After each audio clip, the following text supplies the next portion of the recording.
Mechanical here, we have Patrice doing a fast repair on it just to get him back on the road.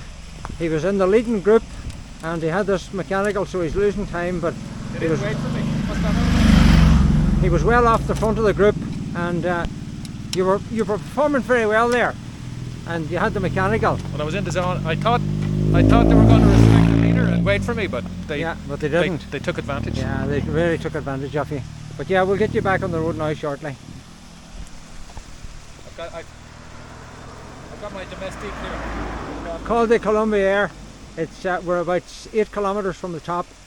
Beautiful day, and yeah, we're going to ride now like Pogacar when we get this fixed. He rides at 6% at 27 kilometers per hour. We'll probably only be able to do about 25. Is that right? Yourself? If you put me in the back of the van, I might be able to get up to that speed. Otherwise, I'm thinking about average speed 8k an hour. Okay, that's good. Well, we're having a nice day so far. Okay, bye from SportActive and the team.